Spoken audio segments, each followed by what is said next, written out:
Hello guys, क्या हाल है? कैसे हैं आप लोग? सब ठीक हैं? उम्मीद है आप लोग सब खैरियत से होंगे। आज के इस वीडियो लेक्चर में हम डिस्कस करने जा रहे हैं अप्लाइड प्रोबेबिलिटी और स्टैटिस्टिक्स का दूसरा लेक्चर, जिसके अंदर हम लोग जो है परम्यूटेशंस को पढ़ेंगे, कॉम्बिनेशंस क्या होता है वो जानेंगे। इसके बाद हम लोग प्रोबेबिलिटी पढ़ेंगे। इसके बाद हम लोग रैंडम वेरिएबल की प्रोबेबिलिटी निकालना सीखेंगे। इसके बाद हम लोग जो है जनरलाइज थ्योरम और बेस रूल पढ़ेंगे। तो आज का ये वीडियो लेक्चर हमारे पास बहुत ज़्यादा इंपॉर्टेंट है। तो आइए इस लेक्चर को स्टार्ट करते हैं। सबसे पहले हम लोग डिस्कस करने जा रहे हैं, हमारे पास जो टॉपिक है उसका नाम हमारे पास है परम्यूटेशन। परम्यूटेशन हमारे पास क्या होता है, कोई भी आपको डेटा दे दिया जाए ना, उसको आप क्या कर लो, अरेंजमेंट कर लो। उसकी अरेंजमेंट कितने तरीके से हो सकती है, वो कितने तरीकों से हमारे पास अरेंज हो सकता है, वो हमारे पास कहलाता है permutation. Set of arrangement of all or a part of a set of objects is called permutation. जैसे कि यहाँ पर आपके पास सपोज करें आपके पास है ABC, तो आप इसको ABC लिख सकते हो, आप इसको ACB, CAB, BCA, BAC, CBA, तो आप इसको 6 तरीकों से लिख सकते हो। तो ये इसकी क्या हो गई, परम्यूटेशंस हो गई। अब इसके कुछ थ्योरम्स हमारे पास होते हैं कि इसको यूज किस तरीके से हम लोग करना है, ठीक है। तो सबसे पहले देखें, सबसे पहले थ्योरम नंबर 1 हमें क्या कहता है? थ्योरम नंबर 1 कहता है the number of permutation of nth distinct object taking all at a time. मतलब कि आप तमाम के तमाम ऑब्जेक्ट्स जितने भी आपको दिए हुए हैं, और वो कौन से ऑब्जेक्ट हैं याद रखिएगा, वो डिस्टिंक्ट ऑब्जेक्ट है। वो हमारे पास जो है अलग अलग ऑब्जेक्ट हैं, वो आपको एक ही वक्त में उन तमाम की अरेंजमेंट करनी है। तो आप यूज करोगे थ्योरम नंबर 1। और थ्योरम नंबर 1 हमारे पास कहता है जो भी जितने भी आपके पास ऑब्जेक्ट है उसका आप क्या कर लो, n फैक्टोरियल कर लो।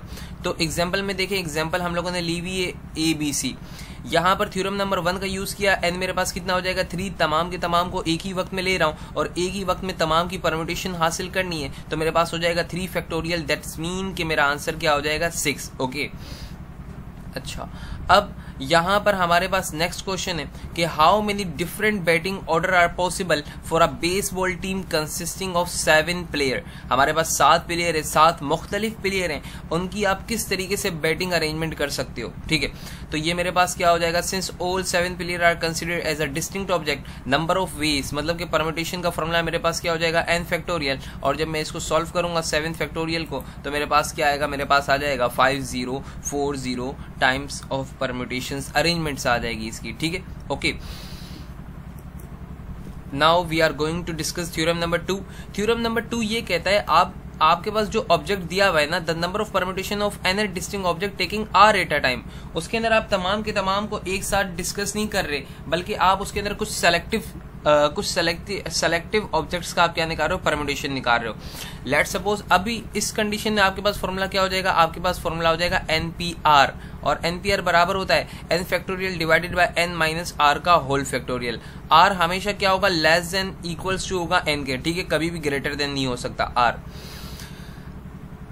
अब यहां पर एग्जाम्पल देखें, एग्जाम्पल ली गई है ABC की, और अब हम लोग सेलेक्ट कर रहे हैं, हम लोग बोल रहे हैं कि 2 की परम्यूटेशन करनी है, मतलब कि 2 अल्फाबेट्स की करनी है हम लोगों ने, ठीक है, सबकी नहीं करनी। अच्छा, तो ये मेरे पास क्या हो जाएगा, 3p2 हो जाएगा। तो मेरे पास फॉर्मूला हुआ 3 फैक्टोरियल डिवाइडेड बाय 3 माइनस 2 का होल फैक्टोरियल। तो मेरे पास क्या आया, 6 फैक्टोरियल आ गया, 6 आया। सॉरी, ये फैक्टोरियल नहीं है, यहाँ पर सिर्फ और सिर्फ क्या आएगा, 6 आंसर आएगा, फैक्टोरियल नहीं है, ठीक है। अच्छा, तो अब यहाँ पर एक और एग्जांपल दे रहा है कि 3 person enter into a railway carriage. 3 बंदे जो है रेलवे कैरियज में दाखिल हुए, where there is a bench, जहां पर एक बेंच था, नो सीट्स का। How many way can they their seats. अब 9 सीट्स हमारे पास हैं और बंदे उसके अंदर कितने बैठ सकते हैं, 3 बैठ सकते हैं। तो 3 की अरेंजमेंट करनी है, 9 सीटों के ऊपर 3 की अरेंजमेंट करनी है। तो मेरे पास क्या होगा, हमारे पास n हो जाएगा 9 और r हो जाएगा 3। तो मैं 9p3 करूंगा तो मेरे पास क्या आएगा, 504 टाइम अरेंजमेंट मेरे पास आ जाएगी। Theorem number 3। Theorem number 3, theorem number 1 और 2 जो था हमारे पास डिस्टिंक्ट ऑब्जेक्ट के लिए था। जब हमारे पास ऑब्जेक्ट मुख्तलिफ होते हैं, जब हमारे पास ऑब्जेक्ट सेम आ जाते हैं, मतलब कि एक ही वर्डिंग के अंदर सेम अल्फाबेट्स आ जाएं, तो हम लोग यूज करते हैं थ्योरम नंबर 3। और ये थ्योरम नंबर 3 हमारे पास होता है, ये जैसा कि आप लोग लिखा हुआ यहाँ पर देख सकते हैं। थ्योरम नंबर 3 हमारे पास होता है n factorial divided by n1 factorial, n2 factorial, n3 factorial, dot dot dot dot dot dot nk factorial. अब n मेरे पास क्या है, तमाम जितने भी ऑब्जेक्ट है उन तमाम का सम मेरे पास क्या होगा, n होगा। Theorem number 3, specially design for non distinct object, उन ऑब्जेक्ट के लिए डिजाइन किया जो कि डिस्टिंक्ट नहीं होते। यहाँ पर देखें, in how many different arrangements are possible of the letter Mississippi. अब यहाँ पर एक लेटर दिया हुआ है मिसिसिपी, इसकी अरेंजमेंट पूछ रहा है। तो देखें m फर्स्ट काइंड मेरे पास कितनी है, 1 टाइम है। I अल्फाबेट जो है मेरे पास n2 कितनी टाइम है, 4 टाइम है। n3 मेरे पास जो s है वो कितनी टाइम यहाँ पर आ रहा है, 4 टाइम आ रहा है, 1 2 3 4, ठीक है। P मेरे पास कितनी टाइम आ रहा है, P मेरे पास 2 टाइम्स आ रहा है, तो मैंने 2 लिख लिया। अब यहाँ पर नॉन डिस्टिंक्ट ऑब्जेक्ट आ गए ना, मतलब कि S 4 बार आ गया, I 4 बार आ गया, P 2 बार आ गया, तो ये मेरे पास थ्योरम नंबर 3 की इंडिकेशन है कि मैं यहाँ पर थ्योरम नंबर 3 यूज करूंगा। तो मेरे पास ऊपर इन तमाम का सम हो जाएगा जितने भी हैं, 1 4 5 5 4 9 9 2 11, तो मेरे पास ऊपर आ गया 11 फैक्टोरियल, और नीचे मेरे पास क्या आ जाएगा, तमाम अलग अलग काइंड्स का 1 factorial multiply by 4 factorial multiply by 4 factorial multiply by 2 factorial. तो इस तरीके से मैंने क्या किया, मैंने नॉन डिस्टिंक्ट ऑब्जेक्ट्स की भी परम्यूटेशंस करना, अरेंजमेंट करना सीख ली, ठीक है। अब ये वाला जो क्वेश्चन हम आप लोगों के सामने मौजूद है, ये क्वेश्चन जो है हमारे सर ने जो है हम लोगों को एजा खुद से करने के लिए दिया था, और इस सवाल के अंदर कहा जा रहा है अ पर्सन हैज 10 बुक्स, एक जो बंदा है उसके पास 10 बुक्स हैं, that he is going to put on his book shop, out of these 4 are mathematics, 3 chemistry की हैं, 2 फिजिक्स की, एंड अब याद रखिएगा परम्यूटेशंस हो, जो भी हमारे पास हो वहां परम्यूटेशन हो, कॉम्बिनेशन हो, एंड का मतलब हमारे पास होता है मल्टीप्लाई, क्या होता है, मल्टीप्लाई, और का मतलब हमारे पास होता है प्लस, एडिशन, ठीक है। मतलब कि इन तमाम की जो परम्यूटेशन होगी ना, जब एंड लगा हुआ देख लो आप, एंड लगा हुआ देख लो, तो दैट्स मीन आपको क्या करना है, आपको मल्टीप्लाई करना है, और जब आप और लगा हुआ देख लो, अगर यहाँ पर और आ जाता दैट्स मीन आपको क्या करना है, प्लस करना है, ठीक है। ये 2 बातें आपने याद रखनी है। तो यहाँ पर मल्टीप्लाई आ रहा है, मल्टीप्लाई का मतलब ये कि जो आप जो भी परम्यूटेशन निकालोगे उसको आप क्या करोगे, मल्टीप्लाई कर दोगे। तो आपके पास है 4 मैथ की, 3 केमिस्ट्री की, 2 फिजिक्स की और 1 लैंग्वेज बुक की। He went arrange his book so that all book dealing with the same subject are together on the shelf, how many different arrangements are possible. तो कितनी अरेंजमेंट पॉसिबल है, तो देखो इस क्वेश्चन को इस तरीके से किया जाएगा। आपके पास जो पहला शेल्फ है, पहले शेल्फ के अंदर मैथ की आपके पास मुख्तलिफ 4 बुक्स है ना, तो आप उनको 4 तरीकों से अरेंज कर सकते हो। पहले आप बोलो भाई पहले मैं फर्स्ट ईयर की रख रहा हूँ, फिर सेकंड ईयर की, फिर 10 की, फिर 9 की, या तो आप बोल सकते हो मैं पहले 9th की रख रहा हूँ, फिर मैट्रिक की, फिर फर्स्ट ईयर की, फिर सेकंड ईयर की। तो इस तरीके से 4 अलग अलग बुक्स हैं, और 4 अलग अलग बुक्स का पहले शेल्फ के अंदर क्या होगा, 4 फैक्टोरियल होगा, कोई मसला, ठीक है। केमिस्ट्री की 3 है, तो यहाँ पर क्या होगा, दूसरे शेल्फ के अंदर 3 फैक्टोरियल, फिजिक्स की 2 है तो 2 फैक्टोरियल, लैंग्वेज की 1 है तो 1 फैक्टोरियल। अब ये तो हमारे पास हो गई इनकी शेल्फ के अंदर ही, ठीक है।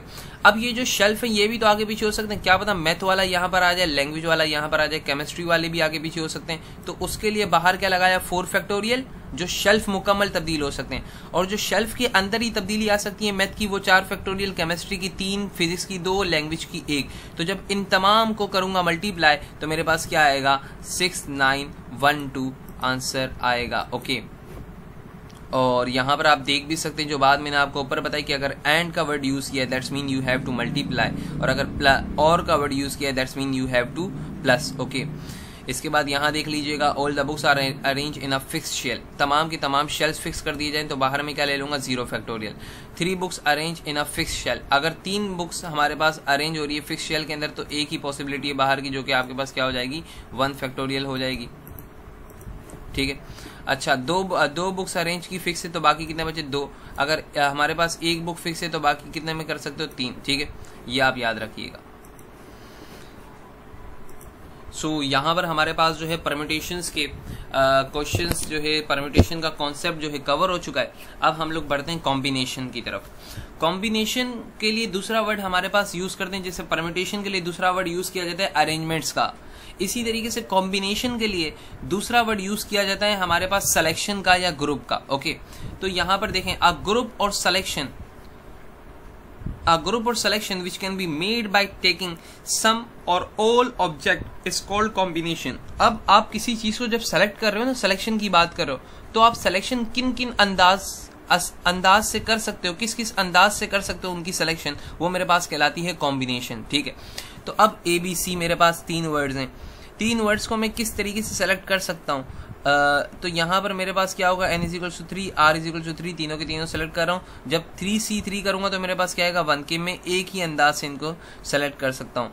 अच्छा, कॉम्बिनेशन के अंदर रिप्लेसमेंट अलाउ नहीं होती, कॉम्बिनेशन के अंदर रिप्लेसमेंट अलाउ नहीं होती। एग्जाम्पल नंबर 2 देखें, मैं अपना r, एग्जाम्पल नंबर 2 के अंदर r रखा जा रहा है 2 के इक्वल, ठीक है।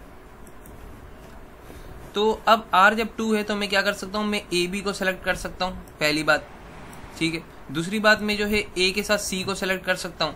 तीसरी बात मैं क्या कर सकता हूँ, मैं B के साथ C को कर सकता हूँ। तो मेरे पास मैं इन तरीकों से 3 ऑब्जेक्ट में से 2 को इस तरीके से सेलेक्ट कर सकता हूँ। तो मेरे पास टोटल कितने हुए, मेरे पास टोटल तरीके हुए 3। आप देख लें, आप ये नहीं कह सकते कि सर BA को सेलेक्ट कर सकते हो, नहीं। आप ये नहीं कह सकते कि हाँ सर हम CA को सेलेक्ट कर लें, नहीं। आप ये नहीं कह सकते कि हम CB को, नहीं, क्योंकि कॉम्बिनेशन के अंदर, सिलेक्शन के अंदर अरेंजमेंट अलाउ नहीं होती।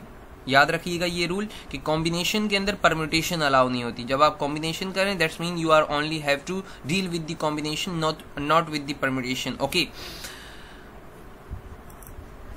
ये वही थ्योरम नंबर 2 है जो कि ऊपर डिफाइन कर दिया गया कि जब आप टोटल ऑब्जेक्ट्स में से कुछ की सिलेक्शन कर रहे हो तो NCR कर दोगे, वहाँ NPR करते थे, यहाँ NCR कर दोगे।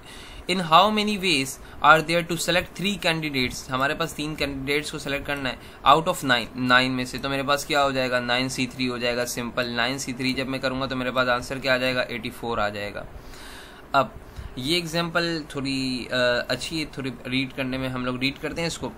From 4 red apples 5 green and 6 yellow apples, 4 red हैं, 5 ग्रीन हैं और 6 येलो एप्पल्स हैं। How many selection of 9 apples are possible, 9 apples की आपने सिलेक्शन करनी है तो किस तरीकों से आप कर सकते हो। पार्ट ए के अंदर विथ नो रिस्ट्रिक्शन और पार्ट बी के अंदर अगर 3 हर एक कलर के हैं, 3 रेड के हैं, 3 ग्रीन के हैं और 3 येलो के हैं, तो आप किस किस तरीके से कॉम्बिनेशन कर सकते हो, ठीक है। अच्छा जनाब, तो अब इस क्वेश्चन के अंदर देखें, पहले तो टोटल एप्पल्स मेरे पास कितने हैं, 4, 5, 9 और 9 और 6 मेरे पास कितने हो जाएंगे, 15। पहले में करनी है विथ नो रिस्ट्रिक्शन और कितने की सिलेक्शन हम लोग करनी है, 9 एप्पल्स की। तो मेरे पास क्या हो जाएगा, 15C 9 हो जाएगा, तो मेरे पास आंसर आ जाएगा 5005, ठीक है। ये पहले पार्ट का आंसर है। दूसरे पार्ट में कह रहा है कि आपने जो है 3 ऑफ ईच कलर सिलेक्शन करनी है, हर कलर से आपने कितना लेना है, 3 लेना है। तो आप क्या करोगे, ये वाले कलर का, रेड कलर का आप ले लोगे 4C3, ग्रीन कलर का आप ले लोगे 5C3 और येलो कलर का आप क्या ले लोगे 6C3, ठीक है। अब यहाँ पर हम लोग क्या करेंगे, यहाँ पर हमारे पास क्या आएगी, हम लोग क्या कर देंगे, इन तमाम को मल्टीप्लीकेशन कर देंगे, मल्टीप्लाई कर देंगे, ठीक है, ठीक है। तो मेरे पास जो है यहाँ पर आप देख सकते हैं कि 3 ग्रीन आउट ऑफ 5 तो मेरे पास इतना वेस्ट, 3 येलो आउट ऑफ 6 तो इतना वेस्ट। तो बाय यूजिंग मल्टीप्लिकेटिव रूल का हम लोगों ने यूज किया तो मेरे पास क्या आ गया, 800 वेज आंसर आ गया, ठीक है।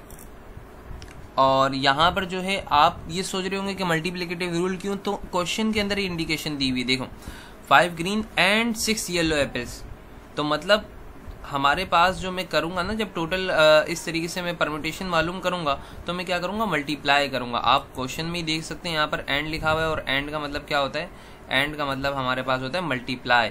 इस वजह से मैंने कौन सा रूल लगाया, मल्टीप्लिकेटिव रूल लगाया। अच्छा जनाब, नेक्स्ट क्वेश्चन कह रहा है from a group of 4 men and 5 women, 4 आदमी 5 औरतें। A committee, how many committee of size 3, committee जो बनानी है साइज 3 की बनानी है, are possible with no restriction. पहला पार्ट नो रिस्ट्रिक्शन, सही है, पहले पार्ट के अंदर रिस्ट्रिक्शन नहीं है। विथ 1 man and 2 women, अब देखें यहाँ पर एंड आ रहा है तो मतलब कि 1 man और 2 women के साथ मुझे क्या करना पड़ेगा, मल्टीप्लाई करनी पड़ेगी, ठीक है। अच्छा, तीसरे पार्ट के अंदर कह रहा है विथ 2 men and 1 woman, 2 आदमी और 1 औरतों के साथ, और एंड आ रहा है तो इसमें भी दोबारा मैं क्या करूंगा, मल्टीप्लाई करूंगा। चौथे पार्ट के अंदर क्या इंडिकेशन है, चौथे पार्ट के अंदर विथ ऑल मैन और ऑल वुमेन। अब यहाँ पर आ गया और का मतलब क्या होता है, एडिशन, ठीक है। तो देखें पहला पार्ट जब मैंने सॉल्व किया तो मेरे पास टोटल कितने 9 और 9 में से 3 की करनी है विदाउट रजिस्ट्रेशन, तो क्या हो जाएगा 9C3 हो जाएगा, आंसर आ गया। दूसरे पार्ट के अंदर कह रहा है कि एक मैन लो, तो एक मैन कितने मैन में से लेना है, 4 में से, तो मेरे पास आ जाएगा 4C1। और कह रहा है 2 वुमेन्स लो और एंड लो, एंड का मतलब मल्टीप्लाई होता है 2 वुमेन्स, तो मेरे पास क्या हो जाएगा 5C2 हो जाएगा, ठीक है। अब ये मैं जब सॉल्व करूंगा तो मेरे पास आंसर आ जाएगा 40। तीसरे पार्ट के अंदर कह रहा है 2 मैन लो, तो मैं क्या करूंगा 4C2 एंड का मतलब मल्टीप्लाई और एक वोमेन लो, ठीक है, 2 मैन 1 वोमेन लो आप। तो यहाँ पर मेरे पास क्या हो जाएगा 5C1 हो जाएगा। मल्टीप्लाई क्यों लगाया, क्योंकि एंड लिखा हुआ था। लास्ट में कह रहा है विथ ऑल मैन कह रहा है, तो मेरे पास क्या हो जाएगा 4C3 और का मतलब होता है प्लस, और ये मेरे पास क्या हो जाएगा 5C3 हो जाएगा। तो इस तरीके से जो है आप मल्टीप्लिकेटिव रूल और एडिटिव रूल का यूज़ करना अच्छे तरीके से सीख चुके हैं। परम्यूटेशन और कॉम्बिनेशन आपका यहाँ पर कंप्लीट हुआ। अब हम लोग बढ़ते हैं प्रोबेबिलिटी के पार्ट की जानिब, ठीक है। अब आपका प्रोबेबिलिटी का पार्ट स्टार्ट हो गया। सो प्रोबेबिलिटी में सबसे पहले आपको जानना है सैंपल स्पेस क्या होता है। Sample space is the set of all possible outcomes from an experiment. It is denoted by S. Sample space आपके पास जो है ऐसा सेट होता है जो कि कंप्लीटली पॉसिबल आउटकम्स का सेट होता है। कोई भी एक्सपेरिमेंट परफॉर्म किया गया, उसके मुकम्मल पॉसिबल आउटकम्स मैं बता दूं कि भाई ये एक्सपेरिमेंट के अंदर ये भी हो सकता है, ये भी हो सकता है, ये भी हो सकता है। वो जो कंप्लीट मेरे पास सेट होगा, वो जो मुकम्मल मेरे पास सेट होगा, वो बच्चा मेरे पास क्या कहलाएगा, वो मेरे पास कहलाएगा सैंपल स्पेस। और सैंपल स्पेस को डिनोट किया जाता है एस से। तो देखें, अगर if we tossing a coin twice, अगर मैं एक सिक्के को 2 बार ट्वाइस करूं ना, तो मेरे पास क्या पॉसिबिलिटी है। मेरे पास पॉसिबिलिटी ये है कि मेरे पास आ सकता है हेड आ सकता है, मेरे पास टेल आ सकता है, मेरे पास हेड टेल आ सकता है, मेरे पास टेल हेड भी आ सकता है। तो अब देखें यहाँ पर प्रोबेबिलिटी के अंदर परम्यूटेशन अलाउ है, कॉम्बिनेशन में अलाउ नहीं थी। यहाँ पर हेड टेल टेल हेड लिख सकते हैं, ठीक है, क्योंकि हम लोगों को तो मालूम नहीं ना। हम लोगों ने भाई पहली बार सिक्का टॉस किया तो मेरे पास आया पहला, मेरे पास हो सकता है मेरे पास दोनों बार हेड आ जाए। जब 2 बार किया, फिर 2 बार किया, मेरे पास हो सकता है 1 बार हेड आए, 1 बार टेल आए। फिर तीसरी बार किया, हो सकता है मेरे पास 1 बार टेल आए, दूसरी बार हेड आ जाए। फिर चौथी बार किया, चौथी बार एक्सपेरिमेंट परफॉर्म किया तो क्या पता दोनों बार टेल आ जाए। तो ये मेरे पास ऑल पॉसिबल आउटकम्स आ गए, मुकम्मल मेरे पास नताइज आ गए। और मुकम्मल नताइज को हम लोग कहते हैं सैंपल स्पेस एस। उसके नंबर ऑफ एलिमेंट्स कितने, 1 2 3 4। नंबर ऑफ एलिमेंट को डिनोट करते हैं ओ एस से ओ एस। तो ये मेरे पास क्या बता रहे हैं, नंबर ऑफ एलिमेंट बता रहे हैं कि इसके अंदर 4 हैं, ठीक है। अब आते हैं event. Event an event is the subset of a sample space let A exactly 1 head. अगर इवेंट मेरे पास क्या होता है, बच्चा होता है, सबसेट होता है किसका, सुपर सेट का। जो मेरे पास ऊपर सैंपल स्पेस था उसका मैं अगर कुछ उसके अंदर से कुछ आउटकम सेलेक्ट कर लेता हूं तो वो मेरे पास क्या बन जाते हैं, वो मेरे पास जो है इवेंट्स बन जाते हैं। और यहाँ पर इवेंट की डेफिनेशन कह रहा है N event is the subset of a sample space, subset होता है। अब यहाँ पर लेट ए हम लोगों ने लेट किया एग्जैक्टली 1 हेड। अगर हमारे पास 1 हेड आ रहा हो तो ऊपर देखें, यहाँ तो 2 टेल आ रहे थे, हटा दो। यहाँ पर 2 हेड आ रहे थे, हटा दो। 1 हेड आ रहा है, ले लो। 1 हेड आ रहा है, ले लो। तो ये मेरे पास क्या हो जाएगा, इवेंट हो जाएगा। तो यहाँ पर आप लोगों ने जो है सैंपल स्पेस और इवेंट की डेफिनेशन आप लोगों ने जानी। सैंपल स्पेस कंप्लीटली आउटकम्स, और इवेंट अगर उसके अंदर से कुछ एलिमेंट्स को निकाला जाए, उसका सबसेट बना दिया जाए, तो वो हमारे पास जो है इवेंट कहलाता है। इसके बाद आते हैं mutually exclusive event. 2 events A और बी हमारे पास म्यूचुअली एक्सक्लूसिव हो गए। जब उनका हम लोग जब इंटरसेक्शन लेंगे तो मेरे पास क्या आ जाएगा, नल सेट आ जाएगा।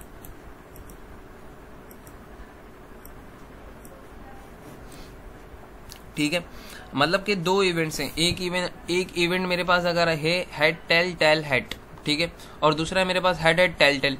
तो दोनों का जब मैं इंटरसेक्शन लूंगा तो दोनों के अंदर एलिमेंट ही सेम नहीं है। जब एलिमेंट सेम नहीं है वो मेरे पास क्या कहलाएंगे, म्यूचुअली एक्सक्लूसिव इवेंट कहलाएंगे। ये बात जो है, ये डेफिनेशन जो है आपसे एपीएस के प्रैक्टिकल में पूछी जा सकती है कि बता दो म्यूचुअली एक्सक्लूसिव इवेंट क्या होता है। तो आप बोलेंगे जिनके अंदर एलिमेंट सेम ना हो, जिनका जब मैं इंटरसेक्शन लूं तो मेरे पास क्या आ रहा हूं, नल सेट आ रहा हूं। ठीक है, अच्छा प्रोबेबिलिटी हमारे पास क्या होते हैं, प्रोबेबिलिटी होती है chances of success and failure, कि हमारे पास कोई भी एक्सपेरिमेंट पास होने के और फेल होने के कितने चांसेस है, कितने % है। दिस इज कॉल्ड प्रोबेबिलिटी, मुमकिनात। ठीक है, इसका प्रोबेबिलिटी का फॉर्मूला होता है हमारे पास, ऊपर हम लोग रखते हैं नंबर ऑफ फेवरेबल आउटकम, नीचे हम लोग रखते हैं total number of possible outcome. और total number of possible outcome मेरे पास क्या होता है, सैंपल स्पेस होता है। ठीक है, और आप जानते हैं मेरे पास नंबर ऑफ फेवरेबल आउटकम जिनकी मैं प्रोबेबिलिटी मालूम कर रहा हूँ, वो मेरे पास क्या होता है, वो मेरे पास होता है इवेंट। ठीक है, तो इस तरीके से आप क्या मालूम कर सकते हो, प्रोबेबिलिटी। इवेंट के नंबर ऑफ एलिमेंट को n से जाहिर करते हैं, सैंपल स्पेस के नंबर ऑफ एलिमेंट को कैपिटल N से जाहिर करते हैं। तो छोटा वाला n ओवर बड़ा वाला n, small n over capital n, तो मेरे पास क्या होता है, प्रोबेबिलिटी होता है, ऊपर आता है इवेंट, नीचे आता है मेरे पास सैंपल स्पेस। ये प्रोबेबिलिटी हमारे पास हमेशा जो है वो 0 से लेकर 1 तक के दरमियान में लाई करती है, और अगर प्रोबेबिलिटी 1 हमारे पास हो जाए तो वो कम्प्लीटली सक्सेस इवेंट हमारे पास होता है, वो मुकम्मल सक्सेस हासिल करने वाला इवेंट हमारे पास होता है। तमाम प्रोबेबिलिटी का जो सैंपल स्पेस की प्रोबेबिलिटी का सम है वो मेरे पास किसके बराबर होता है, 1 के बराबर होता है। ये प्रोबेबिलिटी का सम याद रखिएगा कभी भी 1 से ग्रेटर नहीं हो सकता। अगर 1 से ग्रेटर आ रहा है या 0 से कम आ रहा है, नेगेटिव में आ रहा है, या 1 से ग्रेटर आ रहा है, मतलब कि आपने प्रोबेबिलिटी गलत निकाली हुई है। ठीक है, अच्छा इसी तरीके से अगर हम लोग बात करें कि एक कॉइन को 4 बार टॉस किया गया, एक ही सिक्के को 4 मरतबा टॉस किया, या 4 सिक्कों को 1 मरतबा टॉस किया, तो दोनों के जो सैंपल स्पेस होंगे वो हमारे पास क्या होंगे, सेम होंगे, अलग अलग नहीं होंगे। बना के चेक कर लीजिएगा आप, दोनों के सैंपल स्पेस तकरीबन 4 के हमारे पास 16 टाइम बनेंगे आई थिंक सो। आप बना के चेक कर लीजिएगा, दोनों के हमारे पास जो है सेम सैंपल स्पेस बनेंगे। अब यहाँ पर कह रहे हैं suppose that 3 fair coins. Fair coins हमारे पास क्या होते हैं, जो आपके पास जो है हेड टेल उसके अंदर दोनों होता है। कुछ सिक्के ऐसे भी हमारे पास होते हैं जो कि हमारे पास क्या कहते हैं, हेड वाले होते हैं, टेल वाले होते हैं, मतलब कि वो फेयर कॉइन्स नहीं होते हैं, वो अनफेयर कॉइन्स होते हैं। आगे हम लोग उसको भी डिस्कस करेंगे। तो आपके पास 3 फेयर कॉइन्स है, फेयर कॉइन्स जिसके अंदर हेड टेल मौजूद होता है।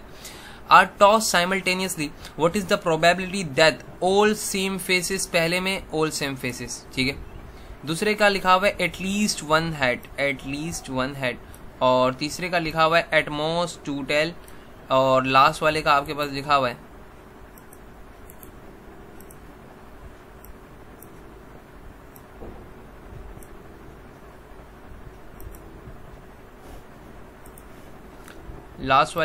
आप लोगों के पास एग्जैक्टली 2 हेड। ठीक है, तो अच्छा अब यहाँ पर आपके पास 3 सिक्के थे, तो 3 की आप कैसे बताएंगे कि सैंपल स्पेस कितने बनेंगे। तो इसका फॉर्मूला होता है 2 की पावर n। n मेरे पास नंबर ऑफ कॉइन भी होता है और नंबर ऑफ टॉसेस भी होता है। तो यहाँ पर टॉस एक बार किया गया 3 सिक्कों को, तो नंबर ऑफ कॉइन्स मेरे पास क्या हो जाएंगे 3। तो 2 की पावर जब 3 करूंगा तो मेरे पास क्या आएगा 8, मतलब कि 8 सैंपल स्पेस बनाने। तो ये सैंपल स्पेस बन सकते हैं, मैंने आपको दिखा दिया। कैपिटल N मेरे पास क्या आ गया, 8 आ गया। अब पहले पार्ट में कह रहा है कि आपके पास ऑल आर सेम फेसेस, तमाम के जो फेसेस हैं वो क्या है, सेम, मतलब हेड हो या टेल हो। तो ये ऐसे मेरे पास 2 ही वो मौजूद है, इवेंट मौजूद है। तो स्मॉल n मेरे पास क्या हो जाएगा 2। तो इनकी प्रोबेबिलिटी मेरे पास क्या हो जाएगी, इनकी प्रोबेबिलिटी मेरे पास ऑल आर सेम फेसेस ना, मतलब कि तीनों के तीनों हेड हो, तीनों के तीनों टेल हो, तो मेरे पास हो जाएगा 2/8।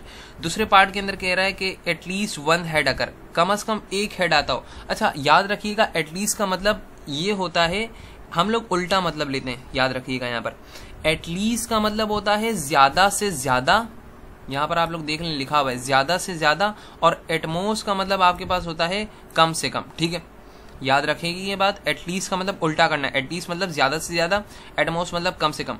तो कह रहा है आप ये रीड आउट करोगे, 1 हेड हो या 1 से ज्यादा हेड हो, 1 हेड हो या 1 से ज्यादा हेड हो, तो वो आप उठाओ।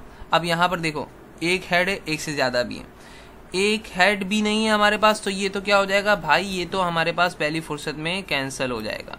ठीक है, अब यहाँ पर देखें 1 हेड है, बिल्कुल 1 हेड है, 1 हेड है, 1 हेड से ज्यादा एक्सेप्टेबल, 1 हेड से ज्यादा एक्सेप्टेबल, 1 हेड से ज्यादा एक्सेप्टेबल। तो n आपके पास कितना हो जाएगा, n आपके पास हो जाएगा 7। आप मेरी बात समझ गए ना। अब कह रहा है एटमोस्ट 2 टेल्स, क्या कह रहा है, अब आपके पास कह रहा है एटमोस्ट 2 टेल्स। एटमोस्ट का मतलब मैंने आपको बताया कम से कम, तो यहाँ पर आप लेंगे 2 टेल हो, और 2 टेल से कम भी आपके पास हो तो एक्सेप्टेबल है। सही है, तो यहाँ पर देखें 2 टेल है, यहाँ पर तो 1 टेल भी नहीं है भाई, तो इसको तो पहली फुर्सत में हटा दो। 2 टेल हैं, हाँ 2 टेल हैं हमारे पास, और 2 टेल आ गए, बस ये हमारे पास एक्सेप्टेबल है। अब यहाँ पर 2 टेल आ रहे हैं, बिल्कुल एग्जैक्ट 2 टेल आ रहे हैं, 2 टेल आ रहे हैं, 2 टेल से कम वाला भी चलेगा, एटमोस्ट का मतलब ही तो यही है। अच्छा 2 टेल से कम वाला भी चलेगा, कम वाला भी चलेगा, तो मेरे पास दोबारा से सैंपल स्पेस कितने हो गए, मेरे पास इवेंट कितने हो गए, 7 हो गए। ओके, लास्ट में कह रहा है एग्जैक्टली 2 हेड, एग्जैक्ट हमारे पास 2 हेड आने चाहिए, 3 हेड नहीं, 3 टेल नहीं, 1 हेड नहीं, 1 हेड नहीं, 1 हेड नहीं, 2 head yes, 2 head yes, 2 head yes. तो मेरे पास कितने आ गए, मेरे पास आ गए 3। तो ये मेरे पास मैंने एग्जैक्टली 2 हेड मेरे पास इवेंट कितने आ गए मेरे पास 3 आ गए, event divided by sample space में कर दिया तो मेरे पास क्या आ गई, प्रोबेबिलिटी आ गई। ठीक है, तो यहाँ पर आपको जो वर्डिंग का मतलब समझाना था वो था 3 वर्डिंग्स। एक था एटलीस्ट, एटलीस्ट का मतलब होता है इतना, जो गिवन है इतना या इससे ज्यादा। एटमोस्ट का मतलब है जो गिवन है इतना या इससे कम। ठीक है, एग्जैक्टली का मतलब होता है वही वैल्यूज आनी चाहिए हमारे पास। ठीक है, अब नेक्स्ट क्वेश्चन की तरफ बढ़ते हैं। नेक्स्ट क्वेश्चन में कह रहा है एक होम ओनर है जिसको प्लांट करने 6 bulb, selected at random from a box, 6 bulb आपको प्लांट करने, कंटेनिंग 5 ट्यूलिप्स बल्ब, जो हमारे पास ट्यूलिप के बल्ब्स हैं। ट्यूलिप एक हमारे पास कंपनी है, जैसे कि हमारे पास ओसाका होती है, हमारे पास मुख्तलिफ कंपनीज होती हैं। तो ट्यूलिप एक कंपनी है जिसके बल्ब 5 पड़े हुए हैं। डैफोडिल्स एक कंपनी है जिसके बल्ब 4 पड़े हुए हैं। तो अब आगे कह रहा है आप लोगों से कि what is the probability that he planted 2 daffodils. Probability मालूम करो कि वो 2 डैफोडिल्स प्लांट करें और 4 ट्यूलिप्स के बल्ब प्लांट करें। अच्छा, अब यहाँ पर इन दोनों के दरमियान में लिखा हुआ क्या, एंड आ रहा है, और एंड का मतलब आपको मालूम है, एंड का मतलब क्या होता है, मल्टीप्लिकेशन होती है।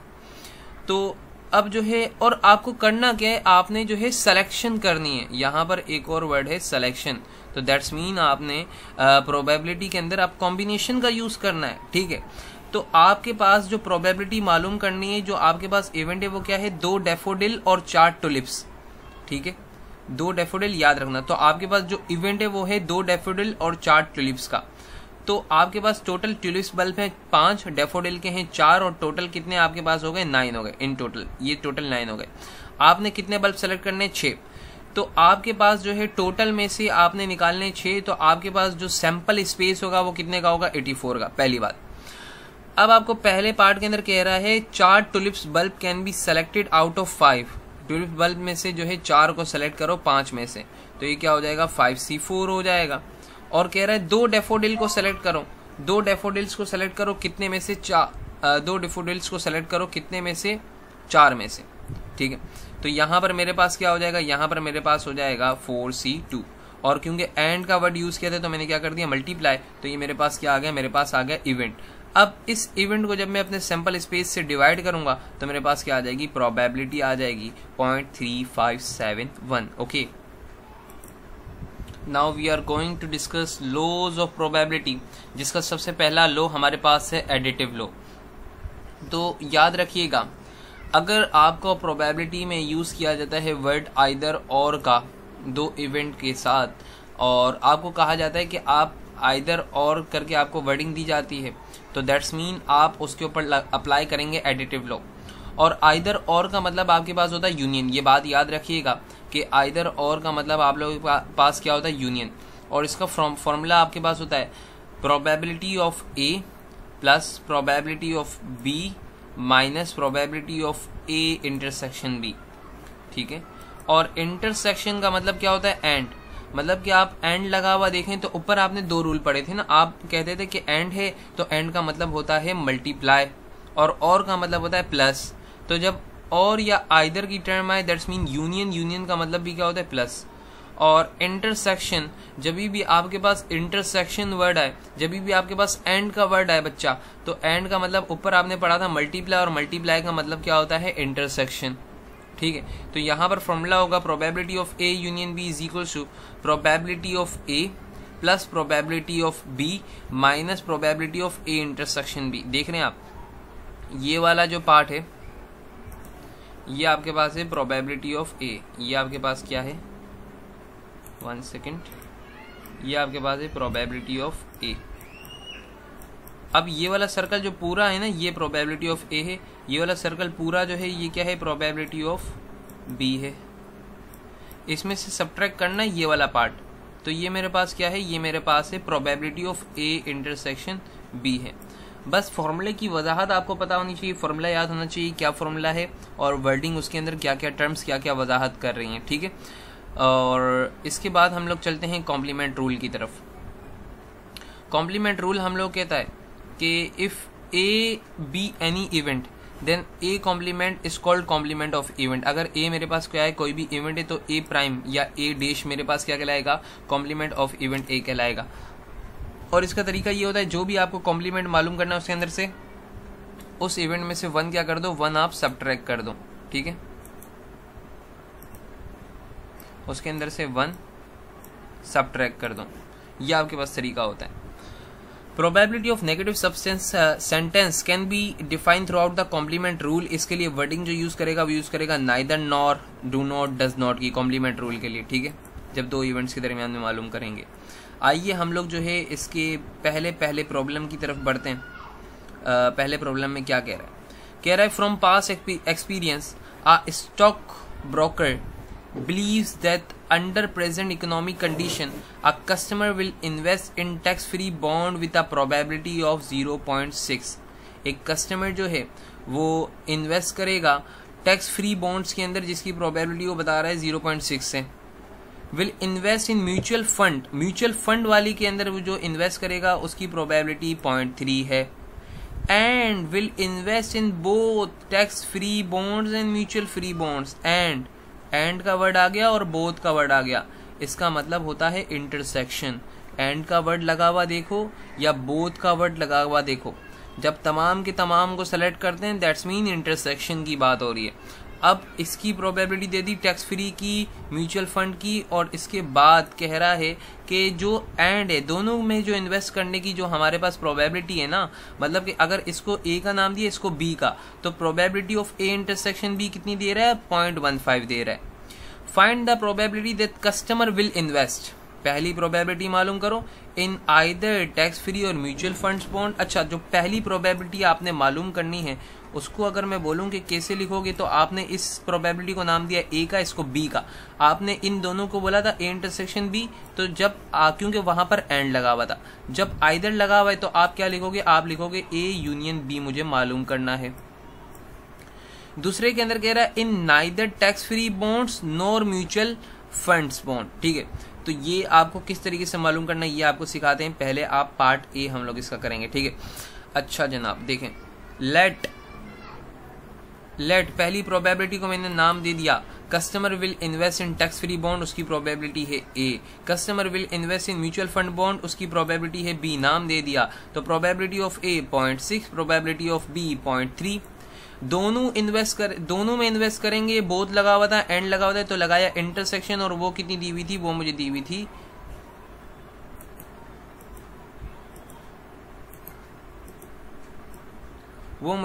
0.15। मालूम करना है आइदर वाला ए यूनियन बी। और जो लास्ट पार्ट था इसका इन नाइदर टैक्स फ्री बॉन्ड, तो नाइदर का मतलब क्या हो जाएगा, ए के ऊपर कम्प्लीमेंट।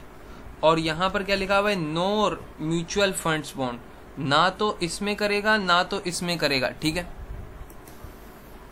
क्योंकि नाइदर इसमें लिखा हुआ था, नाइदर इसमें होगा नॉर इसमें होगा, मतलब आप दोनों के जो है मजमुई इफेक्ट की बात कर रहे हैं, दोनों के कंबाइन इफेक्ट की बात कर रहे हैं।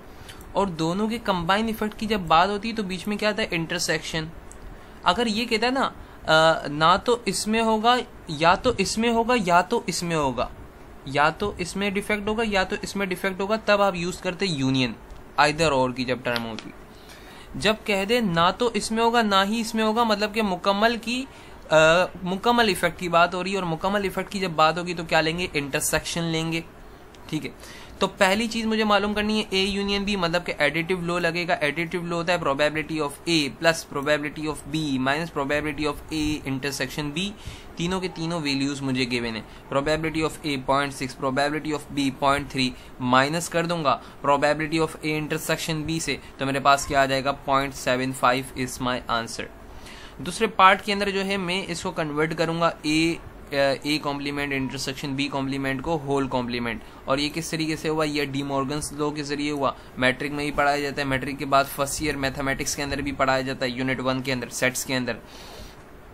तो ये बराबर होगा probability of A union B के होल कॉम्प्लीमेंट के। और मैंने आपको लिखना सिखाया था कॉम्प्लीमेंट का मतलब होता है जो भी इवेंट हो उसके अंदर से 1 क्या कर दो, 1 सबट्रैक्ट कर दो।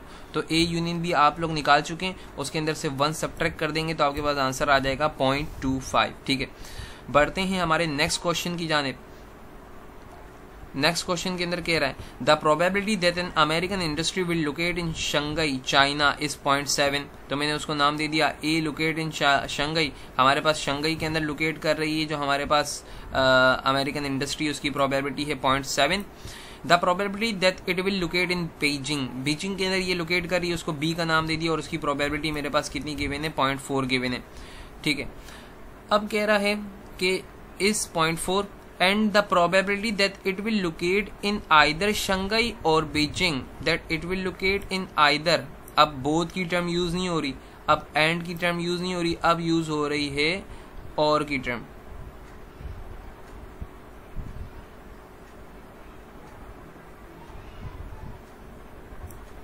ठीक है, और की टर्म यूज हो रही है। सो जब और की टर्म मेरे पास यूज होगी तो मेरे पास मैं क्या ले लूंगा, मैं ले लूंगा यूनियन, ठीक है। वहां पर जो है थी एंड की टर्म यूज हुई थी तो मैंने लिया था इंटरसेक्शन, देख सकते हैं सवाल में आप, ये एंड की टर्म यूज हुई थी, ठीक है। यहां पर जो है किसकी टर्म मेरे पास यूज हुई है, और की टर्म यूज हुई है, तो मैं क्या ले लूंगा यहाँ पर 0.8 ले लूंगा। 0.8 मैंने ले लिया, यूनियन के अंदर ए यूनियन भी 0.8।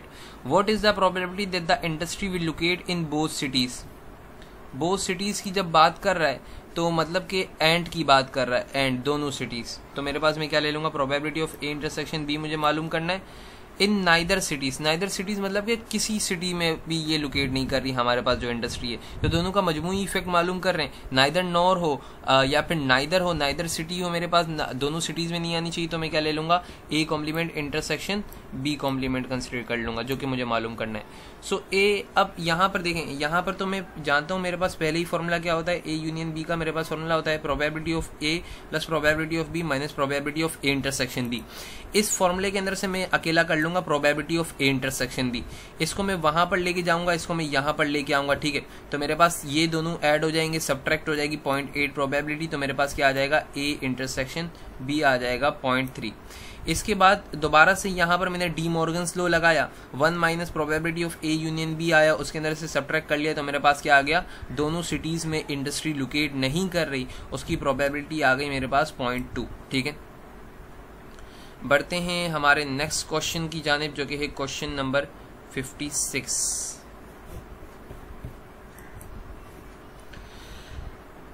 क्वेश्चन नंबर 56 के अंदर कह रहा है, an automobile manufacturer is concerned about a possible recall of its best selling 4-door sedan. If there were a recall there is a probability of 0.35 of a defect in the brake system. ये जो 0.25 का defect आ रहा है ये brake system की वजह से आ रहा है, तो अच्छा 0.18 का मेरे पास आ रहा है इन द ट्रांसमिशन के अंदर, 0.17 का जो है फ्यूल सिस्टम के अंदर, and 0.4 of a defect in some other area, कुछ अदर एरिया का मेरे पास डिफेक्ट आ रहा है 0.4, तो इनको मैंने नाम दे दिया। ब्रेक सिस्टम के अंदर जो डिफेक्ट आ रहा है उसकी प्रोबेबिलिटी मैंने दे दी 0.25, ठीक है। जो ट्रांसमिशन की वजह से आ रहा है उसकी प्रोबेबिलिटी ऑफ बी कह दिया, जो मेरे पास फ्यूल सिस्टम की वजह से आ रहा है उसको प्रोबेबिलिटी ऑफ सी कह दिया, जो मेरे पास अदर एरिया का डिफेक्ट आ रहा है उसको प्रोबेबिलिटी ऑफ डी कह दिया, ठीक है। यहां तक कर लिया। अब आगे क्या करना है, what is the probability that the defect in the brake और द फ्यूलिंग सिस्टम, ठीक है। प्रोबेबिलिटी मालूम करो that the defect in the brake और द फ्यूलिंग सिस्टम। ब्रेक वाले को किससे डिनोट किया हुआ है यहाँ पर, ए से, और फ्यूलिंग सिस्टम वाले को सी से। तो और की टर्म यूज हुई तो मतलब कि मुझे क्या मालूम करना है, probability of A union C मालूम करना है पहले तो, ठीक है। दूसरे में मालूम करना है what is the probability that there are no defect in either, और ब्रेक के दरमियान और किसके दरमियान, और फ्यूलिंग के दरमियान। अब मैंने आपको ये लिखना सिखाया, पहले मैंने आपको नाइदर नॉर और नाइदर बता दिया। इसकी प्रोबेबिलिटी आप कैसे लिखोगे, इसकी प्रोबेबिलिटी आप लिखोगे प्रोबेबिलिटी ऑफ ए, ठीक है, A complement union B complement. क्यों देख लें, सी कॉम्प्लीमेंट, सॉरी, क्योंकि फ्यूल वाले को जो है सी से डिनोट किया।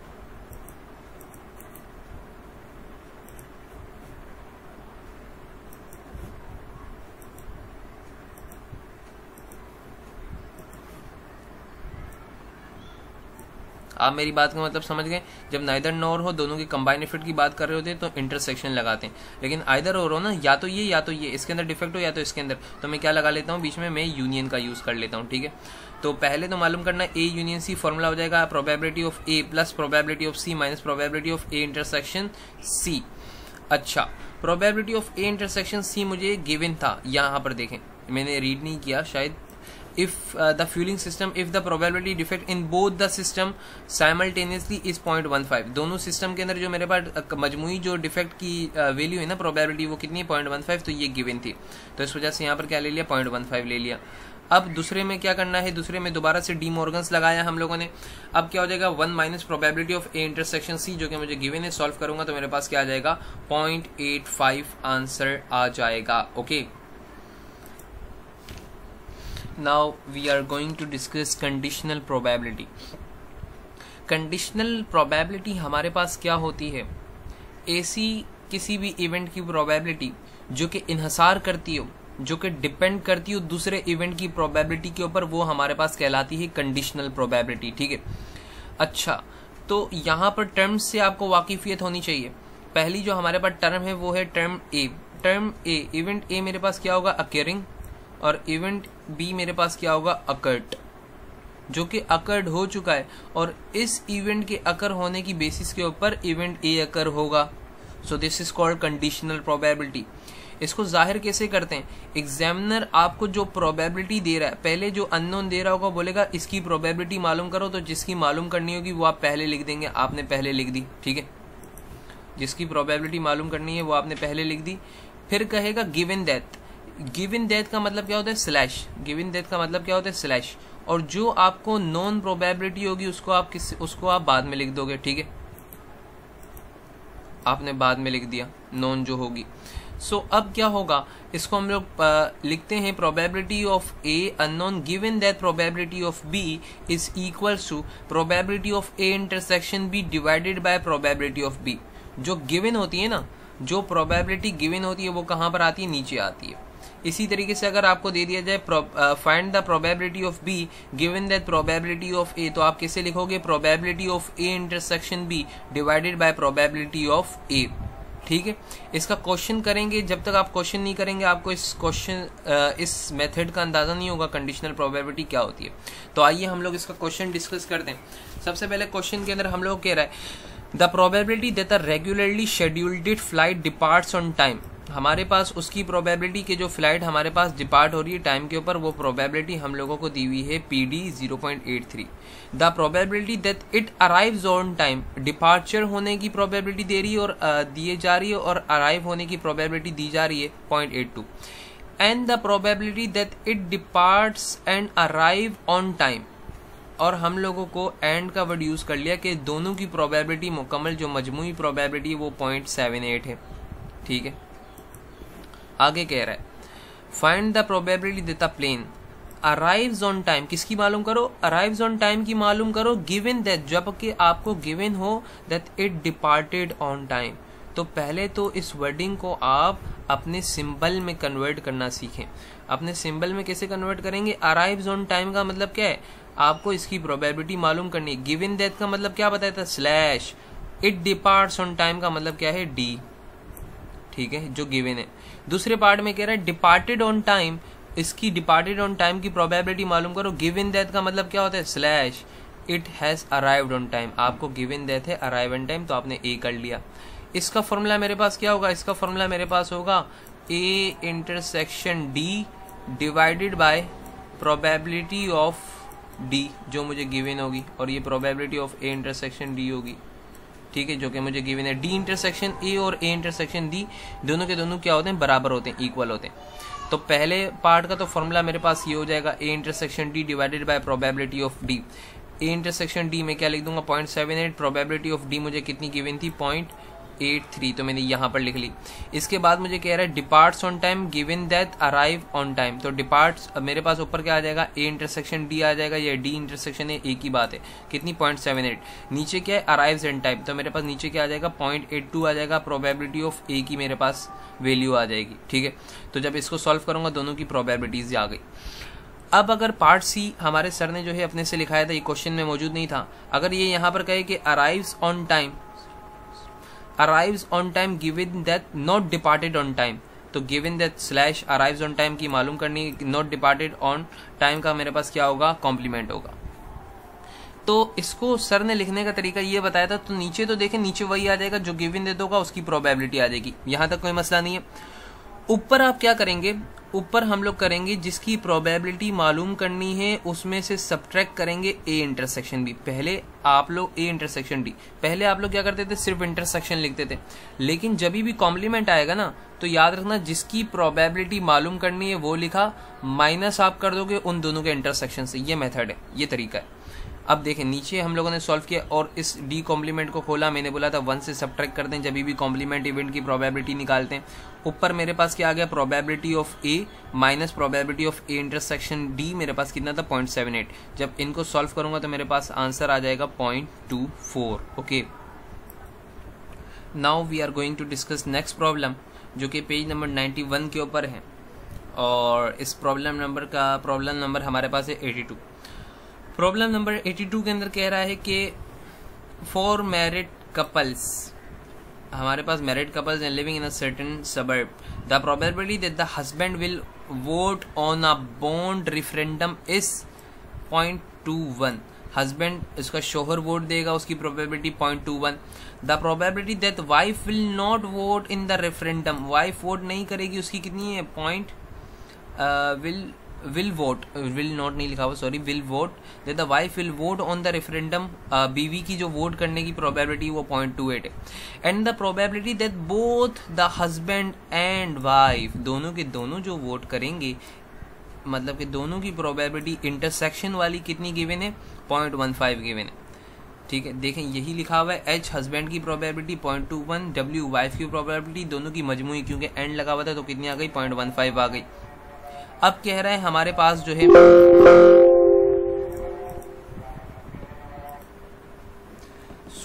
अब यहां पर जो है हम लोगों को बोथ एंड का वर्ड यूज किया था तो हम लोगों ने ले ली 0.15। ठीक है, पार्ट ए के अंदर कह रहा है at least 1 member of a married couple will vote. और आप लोग एटलीस्ट का मतलब अच्छे से जानते हैं। एटलीस्ट का मतलब क्या होता है, एटलीस्ट का मतलब आपको बताया गया था कि इसका मतलब हमारे पास होता है यूनियन। ठीक है,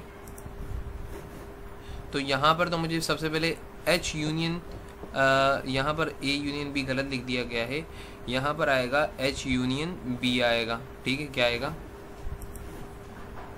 एच यूनियन डब्ल्यू आएगा, एच यूनियन डब्ल्यू। ठीक है, अच्छा पहले तो ये मालूम करना, ये मालूम करने का मैं फॉर्मूला जानता हूँ, probability of H plus probability of W minus probability of A intersection भी। देखें यही किया हुआ है और इस तरीके से इन्होंने जो है पहला पार्ट मतलब कि एच यूनियन डब्ल्यू सॉल्व कर लिया।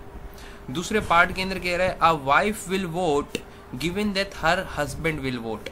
वाइफ वोट करेगी, गिवन दैट का मतलब स्लैश अगर हस्बैंड वोट करेगा, तो हमारे पास इसका फॉर्मूला भी मालूम है, W intersection B divided by probability of H, क्योंकि वो गिवन देते हैं। तो मेरे पास क्या हो जाएगा, W intersection H divided by probability of H.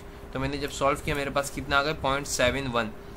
तीसरे पार्ट के अंदर कह रहा है a husband will vote, husband vote करेगा, इसकी प्रोबेबिलिटी मालूम करो, गिवन दैट अगर आपको गिवन हो कि his wife will not vote, अगर उसकी वाइफ वोट नहीं करेगी। तो मैंने आपको इसका तरीका सिखाया, मैंने क्या बोला, नीचे तो वो आप प्रोबेबिलिटी आ जाएगी जो आपको गिवन देते होगी, तो नीचे प्रोबेबिलिटी आप क्या लिख लेंगे, नीचे लिख लेंगे प्रोबेबिलिटी ऑफ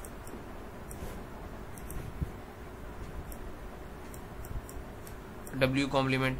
ऊपर क्या आएगा, जो आपको मालूम करनी है उसकी प्रोबेबिलिटी में से सब्ट्रैक्ट कर दोगे उन दोनों के इंटरसेक्शन की प्रोबेबिलिटी की, मतलब कि एच इंटरसेक्शन डब्ल्यू। तो देखें यहाँ पर यही किया हुआ है, probability of H A minus probability of A intersection B. ठीक है, अच्छा तो ये मेरे पास क्या हो गया, 0.21 हो गया, ये मेरे पास एच इंटरसेक्शन बी 0.15 हो गया। 1 माइनस मैंने क्या किया, प्रोबेबिलिटी ऑफ डब्ल्यू वाइफ किया, तो मेरे पास आ गई प्रोबेबिलिटी। ठीक है, ये आप पहले भी कर चुके थे, सेम वही मेथड यहाँ पर भी अप्लाई किया हुआ है।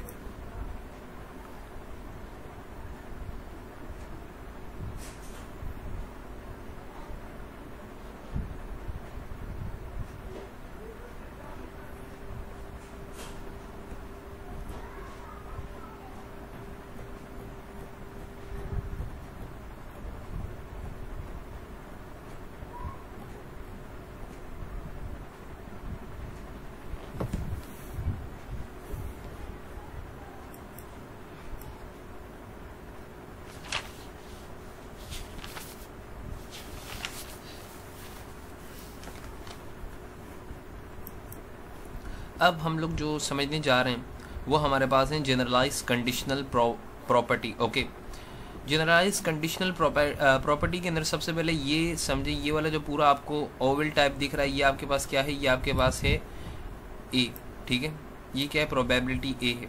इसके अंदर B1 कुछ अपना पार्ट वो कर रहा है, शेयर कर रहा है, तो ये मेरे पास क्या हो जाएगी, प्रोबेबिलिटी ए इंटरसेक्शन B1।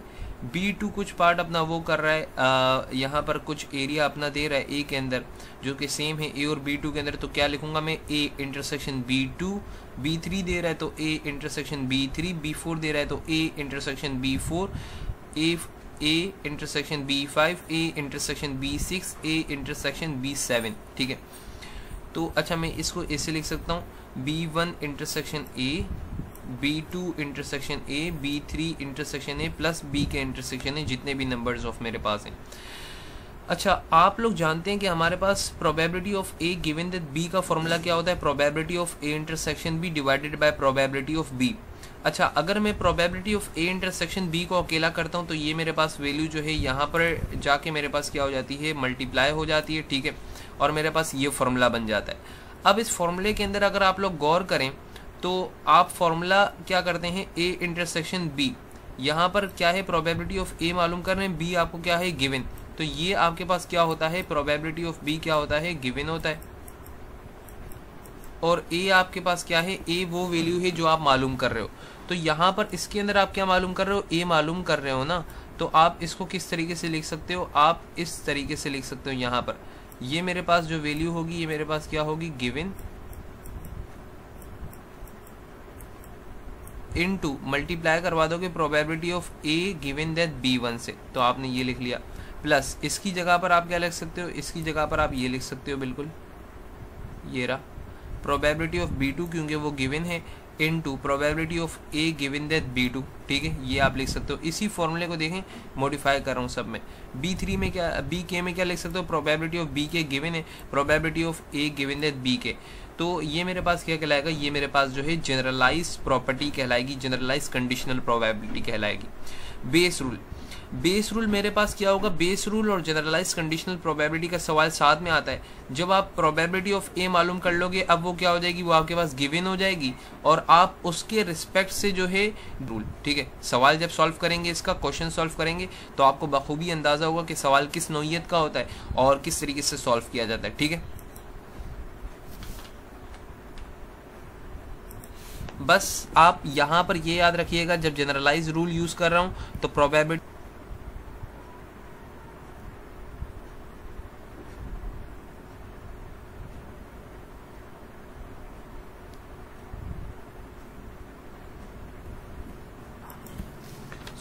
आते हैं हमारी प्रॉब्लम की जानिब।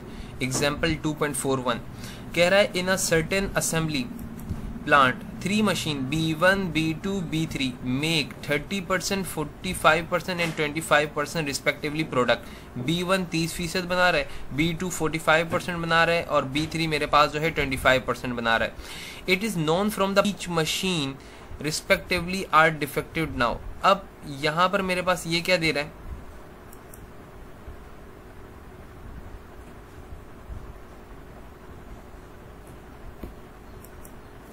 इट इज नोन दैट आपको दे रहा है ना, it is given that they रहा है। तो पहले जो आपको दे रहा था 30-45% वो तो आपके पास हो जाएगी प्रोबेबिलिटीज। अब जो आपको गिवन दैट करके दे रहा है ना 2%, 3% and 2% of the product made by each are defected. Suppose that the finish is randomly selected, what is the probability that it is defected.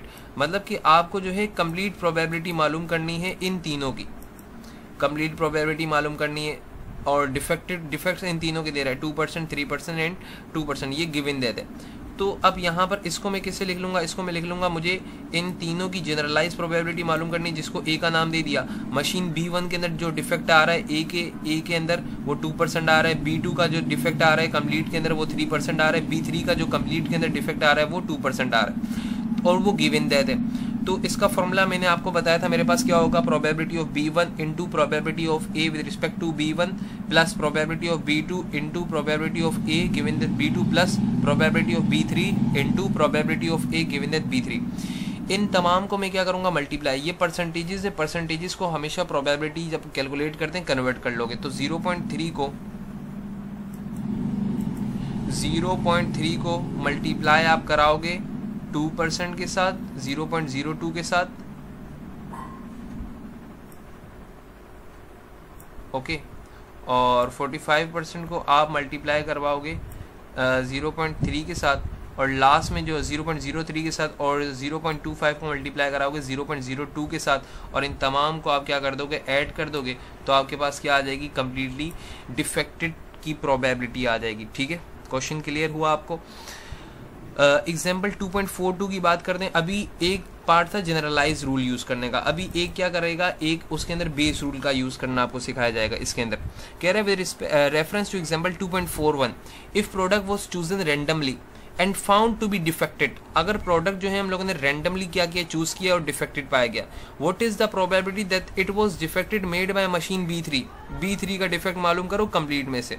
तो अब आपको ए गिवन हो गया, ए क्या हो गया, गिवन हो गया। तो इसका फॉर्मूला आपके पास क्या होगा, इसका फॉर्मूला आप लोग लिखते थे जो गिवन होता है सर, आप कहते थे कि सर उसको आप नीचे लिख लो, गिवन दैट को लिख लिया, ऊपर सर आप कहते थे कि आप लिखो B3 इंटरसेक्शन ए। तो B3 इंटरसेक्शन ए दर हकीकत इसी के तो बराबर होता है, B3 इंटरसेक्शन ए दर हकीकत हमारे पास इसी के तो बराबर होता है। तो मैंने ये लिख लिया एज इट इज, ऊपर हम लोगों ने इसको कन्वर्ट करना सीखा था ना। तो अब क्या होगा, मेरे पास प्रोबेबिलिटी ऑफ B3 आ जाएगी, ठीक है, जो कि मेरे पास कितनी है, 0.25 है। मल्टीप्लाई करा दूंगा probability of A given that B3, ये मेरे पास कितनी थी, 0.02 थी। तो मेरे पास क्या आ जाएगा, 0.224 इसका आंसर आ जाएगा। ठीक है, बात क्लियर हुई। ये वाला जो फॉर्मूला है इसको मैंने कन्वर्ट करना सिखाया था। हमारे पास probability of A given that B अगर होता है मेरे पास, ये बराबर होता है मेरे पास probability of A intersection B के divided by probability of B के। तो मैं इसको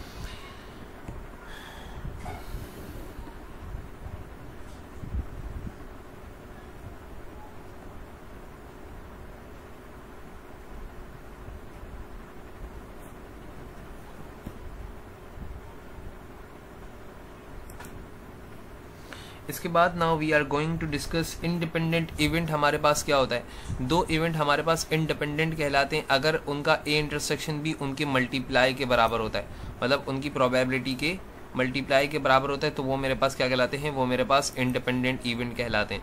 इसी तरीके से अगर 3 हुए तो मेरे पास तीनों का प्रोडक्ट मेरे पास क्या कहलाएगा, तीनों का प्रोडक्ट अगर वो इंडिपेंडेंट है तो तीनों का प्रोडक्ट और इंटरसेक्शन दोनों के दोनों क्या होंगे, इक्वल होंगे। ठीक है, अच्छा जनाब, इसके बाद कह रहा है कि एंड का जो वर्ड है, सबसे पहले एंड का वर्ड यूज़ किया जाता था मल्टीप्लाई के लिए, फिर आपने एंड का वर्ड सीखा इंटरसेक्शन के लिए। अब आप लोग सीख रहे हैं कि एंड का वर्ड यूज़ किया जाता है सीरीज कनेक्शन के लिए, ओके। और का वर्ड आप लोगों ने सबसे पहले सीखा सर एडिशन के लिए यूज़ होता है, फिर मैंने आपको बताया यूनियन के लिए भी यूज़ होता है, और का वर्ड अब आपको मैं बता रहा हूँ कि पैरेलल कॉम्बिनेशन के लिए यूज़ होता है। ठीक है, सो इसकी एक ही एग्जाम्पल हमारे पास है। कह रहा है कि an electrical circuit consist of 4 component as illustrated in the figure. आपको फिगर के अंदर बताए हुए 4 component. The system work if component A and B work, A और बी वर्क करेंगे। अच्छा देखें, ए और बी किस तरीके से सीरीज में, और एंड का वर्ड यूज किया, and means intersection. And either of the component C and D work, and फिर एंड का वर्ड यूज किया, मतलब कि दोबारा से यहाँ पर क्या आएगा, यूनियन आएगा। ठीक है, एंड मैंने लिख दिया। और सी और डी के दरमियान में क्या लगा हुआ है, और लगा हुआ है, तो मैंने इन कंपोनेंट्स के दरमियान में भी क्या लगा दिया, और लगा दिया। The reliability probability of working of each component is also shown in the figure. आपको प्रोबेबिलिटी दी गई है। द एंटायर सिस्टम वर्क, पहले मालूम करो प्रोबेबिलिटी के एंटायर सिस्टम वर्क कर रहा है, तो इसका फॉर्मूला लिखना आप सीखेंगे। फॉर्मूला कैसे लिखा जाएगा, प्रोबेबिलिटी ऑफ ए सीरीज है, एंड लिखा हुआ है, एंड का मतलब होता है इंटरसेक्शन लिख दिया। प्रोबेबिलिटी ऑफ बी, एंड लिखा हुआ है, सवाल को देखते हुए लिखा था, तो आपने क्या लिख दिया, इंटरसेक्शन। फिर आपने जो 2 कंपोनेंट साथ में है हमारे पास पैरेलल में, उसके लिए आपने फिर ब्रैकेट लगाया, और क्योंकि अब ये मेरे पास क्या है, और का वर्ड यूज़ किया हुआ है यहाँ पर। अब मेरे पास और का वर्ड यूज़ किया है, तो मैं यहाँ पर क्या ले लूँगा, यूनियन ले लूँगा। इसको लिखते हैं हम लोग, क्योंकि ये इंडिपेंडेंट इवेंट मेरे पास है, तो मैं क्या लिख लूँगा, probability of A dot probability of B dot probability of C union D. Probability of C union D को हम लोगों ने एडिटिव लॉ के जरिए ओपन किया, probability of C plus probability of D minus probability of C intersection D.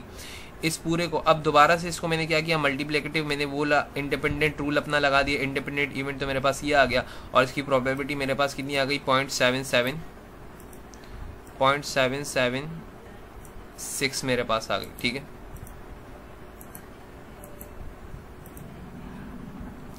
अब दूसरे part के अंदर कह रहा है मेरे पास the component C does not work. ये जो कॉम्पोनेंट सी है ना, ये वर्क नहीं करेगा given that the entire system work. आपको गिवन क्या है कि इंटायर सिस्टम वर्क, तो इसको मैं क्या लिखूंगा, इसको मैं इस तरीके से लिख सकता हूँ, C does not work given that the entire system work. तो अब इसको मैं कैसे लिख सकता हूँ, given that entire system work है, तो नीचे तो ये आ जाएगा। ठीक है, ये आ गया। ऊपर मेरे पास क्या आएगा, सी डज नॉट वर्क का आप लोग देख सकते हैं ए इंटरसेक्शन बी, क्योंकि दोनों के दरमियान में एंड लगा हुआ है। फिर क्या आया मेरे पास, बी इंटरसेक्शन, क्योंकि दोबारा एंड था। अब क्योंकि सी मेरे पास जो है सी काम नहीं कर रहा ना, तो मैं क्या ले लूंगा, सी कॉम्प्लीमेंट ले लूंगा। और जब सी कॉम्प्लीमेंट मैंने ले लिया, अब सी काम नहीं कर रहा, तो ये वाला जो कंपोनेंट मेरे पास हो जाएगा, क्योंकि करंट गुजरने का एक ही रास्ता बचेगा, जाहिर है ऊपर वाला काम नहीं कर रहा, तो मेरे पास ये किस में कनेक्टेड हो जाएगा, ये भी मेरे पास सीरीज में कनेक्टेड हो जाएगा। और जब सीरीज में कनेक्ट हो गया, इसीलिए मैंने क्या ले लिया, इंटरसेक्शन। अगेन बात को समझिएगा, जब सी खराब हो गया मेरे पास, तो मेरे पास करंट गुजरने का एक ही रास्ता है। करंट गुजरने का एक ही रास्ता मतलब कि सीरीज कनेक्शन, सीरीज कनेक्शन है, और सीरीज कनेक्शन में क्या लेता हूँ, इंटरसेक्शन। तो इन तमाम को मैंने क्या लिख दिया,